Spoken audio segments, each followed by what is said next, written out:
Now I want to talk about our small parcel fails, and it's not just small parcel fails, it's things that we reverse. So we see commonly Dylan and I and Joe, Kevin, when we're out on properties. For example, in Michigan last week, I went to 3 parcels that were 14.5 acres, 10 and 10. So some pretty small parcels. I see that consistently. Michigan's more, it's flat, it's more broken up. There's a lot of hunters. So a lot of times you see smaller parcels. And I don't know when you guys like me to do announcements or that kind of thing, but this hoodie right here is the Furnace Hoodie. It's heavyweight from First Light. I want to point that out. There'll be a link in the description where you can buy this. It's a new thing coming out. They're dark brown color. But the Furnace is my favorite quarter zip. Henley's, long sleeve tees, they're awesome. And now they have them in a hoodie. So it's pretty cool. Also, new food plot seed company. I'm really excited about that. The new website is, maybe by the time you see this, it's out, but it'll be coming out very, very soon. It's February 13th today, and it's going to be out within a week. So we're real excited about that. But number one, and that leads me to poorly located food plots. You know, it's one thing when you have 500 acres, 1,000 acres. Food plots are big mistakes because if you're hunting around them closely and you're driving to them, you're walking to them, you're spooking deer off of them when you get on or out, in or out of a stand location or blind, then they can have a devastating effect. But when you have those larger parcel sizes, sometimes the size of the parcel encompasses your mistakes. Now, if you have 500 acres and if you have 20 people hunting it or 10 and they're all doing it the wrong way, doesn't matter if it's 500 acres or probably 1,000 acres at that point, it's going to be poorly managed property. You're not going to be able to even come close to your herd potential or hunting potential. But that's a big thing we reverse. And typically you want, and I'll talk about that 14.5 acre parcel. We're going to do a couple videos just on those small parcels pretty soon. But this 14.5 acre parcel is something like this, a triangle. And it had a road, and then a road, and actually had another road like this, but that's different. But it was the corner of these triangles and big, big woods over here. Big woods over here, here, but the deer were coming from this way. That was where the deer were feeding this parcel for the most part. Really thick back here.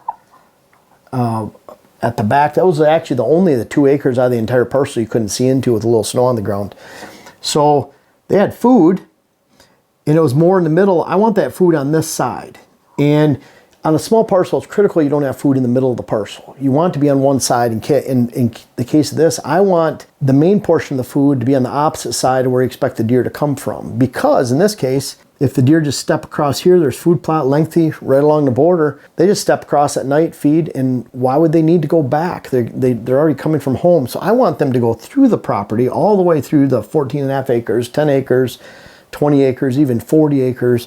I want them to go through your property to get that food. That sets up stand locations they can shoot them on in the morning, the evening. It also helps them go through your entire habitat and cover portion so that they can actually stick and hold to the property. So they're not just stepping onto the property, feeding and leaving. They're actually going through the property, feeding, and then they might stay.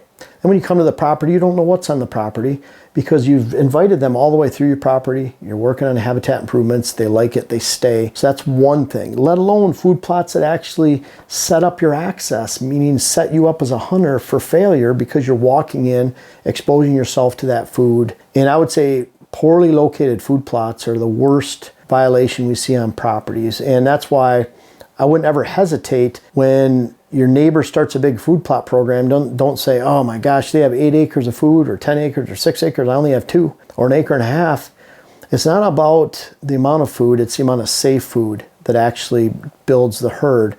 They'll just all go over to your neighbors after night because 95% of all food plotters are over hunting their food and they're spooking deer off their food. And when you do it differently, you're going to be one in the neighborhood that does not. It's interesting because people say all this is common knowledge, but then you still can continue to see 95% of all hunters overhunt their food plots, and it can have a devastating, horrible effect on your property. And you know what? You don't know the difference because you've never seen the potential of what it looks like when you don't overhunt your food and when you don't overpressure the food.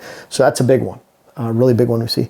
No food plots at all. It doesn't matter if you have 12 acres of cover and you say, well, I have the best cover in the area. I'm working on the cover. I've seen even hunting industry companies, a variety of them.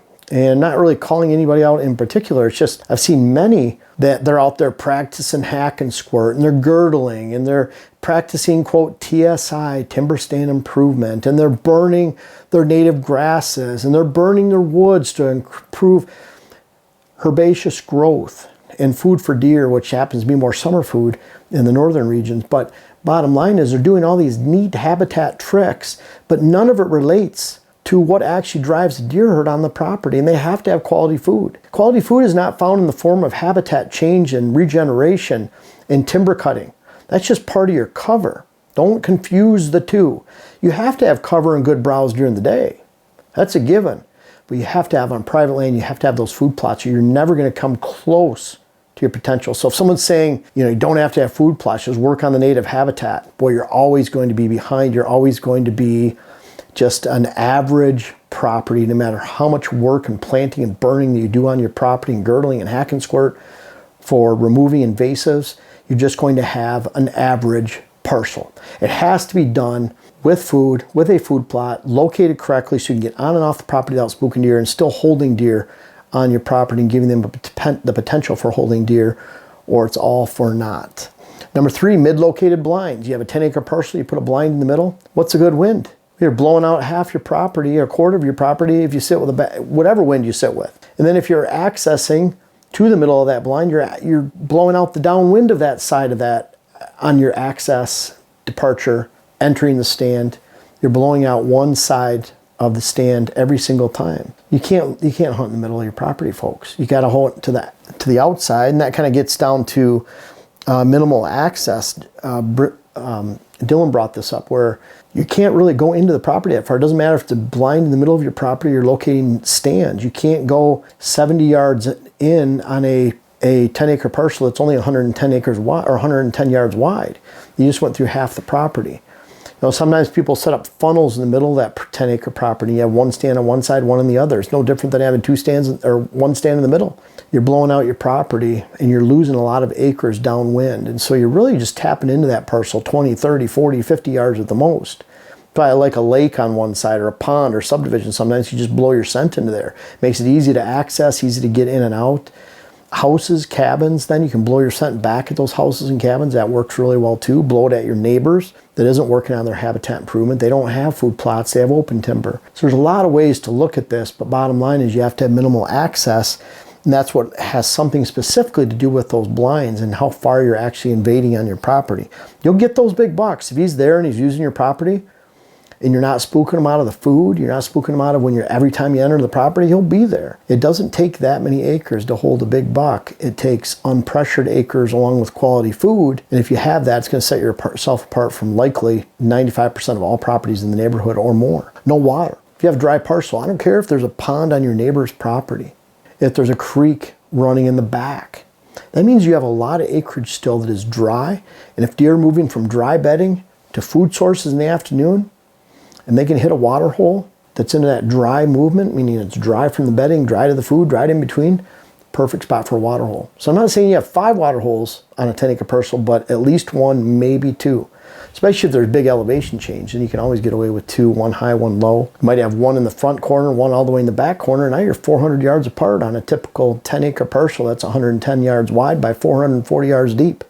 Put them on each corner, you're talking a quarter mile apart. So have to take advantage of water holes if you can. No travel corridors. The importance of travel corridors typically on a large parcel, meaning 80 to 200 acres larger, 500 acres.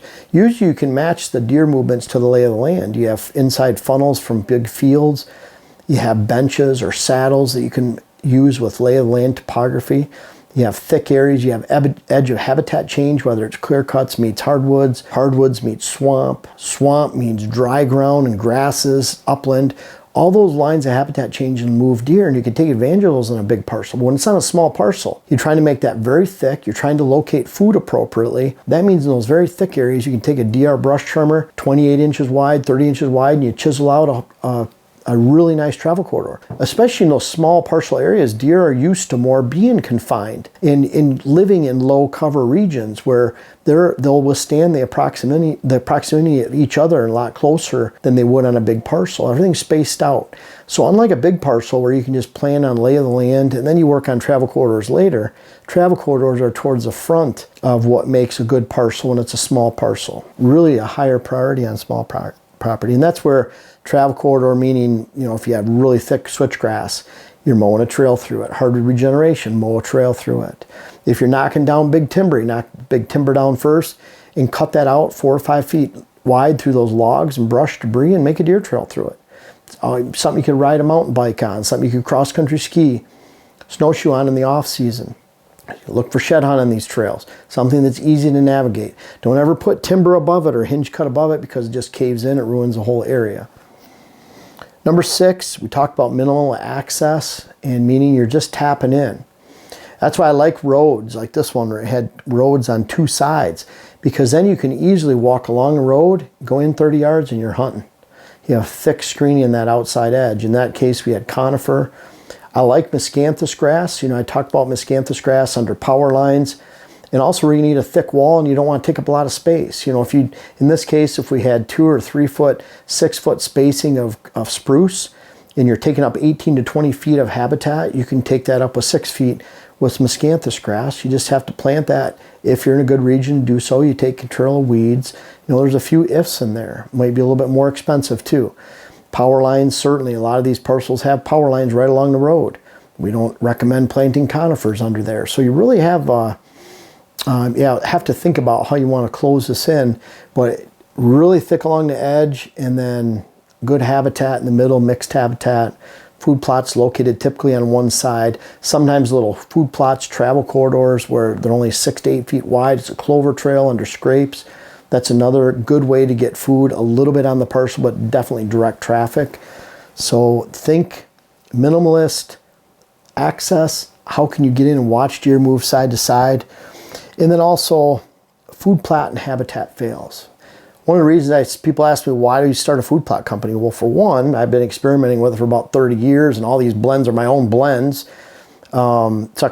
Some that I recommended before. This is something I've been doing for a long time. Even writing about it, publishing my findings in Quality Whitetails, Michigan Out of Doors 20 years ago, and then speaking about it on a nationwide basis. That's what I like doing, and so that's part of it.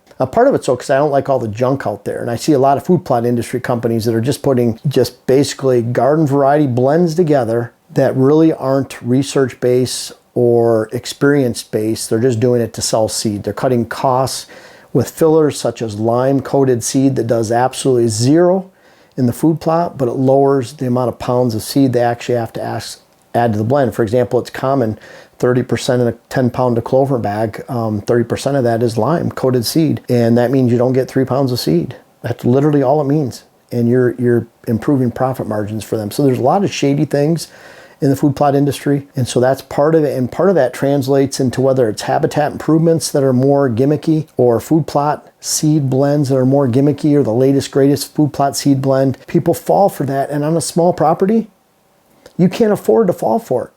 You don't have a lot of space. You don't have a lot of area to attract. So when you get it wrong, that's cool. You like to experiment and play around. But when you get it wrong, that's a bad thing. You know, you really are getting it wrong on a very small property. You can't afford mistakes like a 500-acre parcel that can afford to make some mistakes on there and have some little experimentation over here or there and not get it right for years because the size of the property encompasses the mistakes. On these small properties, whether it's 80 acres, 40, certainly 20, 14 and a half, 10 acres like we worked on last week. Dylan, you had a small one the other day? I had 25 last week. Smaller. Yep. Yeah, so there's smaller properties. And hey, just special shout out real quick. Brian, is it Thule? Brian and Jerry Thule. Great dudes. Really cool. Thank you. He's a turkey fan, holders. I'm going to throw the link to their page on there too. They sell a lot of that kind of stuff. Really cool. And he even started, they have a laser engraver. So really, thank you guys for watching. Again, check out for the seed site company, WHS Seed Blends. You can look at it at our store and our main website. It'll come right over. We're going to actually start a YouTube page and a lot of hunting strategy that relates, but everything food plot strategy. So we'll still be continuing on the main channel here. And that'll be a new one starting soon. So look for that. Excited to bring that to you. We've already started WHS Seed Blends on our Instagram.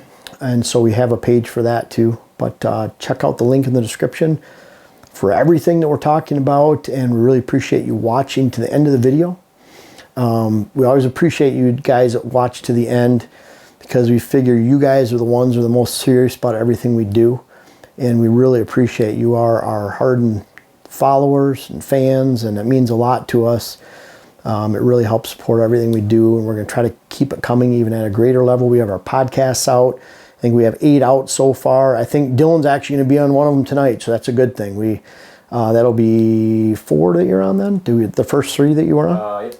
And then this will be the 4th one, so 4 out of 9. That's not too bad. Oh, yeah. So, but we'll get that. We have the link for that in the description too. So thank you guys very much, and hope some of this information that helps you. Some of the stuff we see all the time, and it's pretty cool to help our clients really realize their dreams by just avoiding some of these mistakes that we went over today.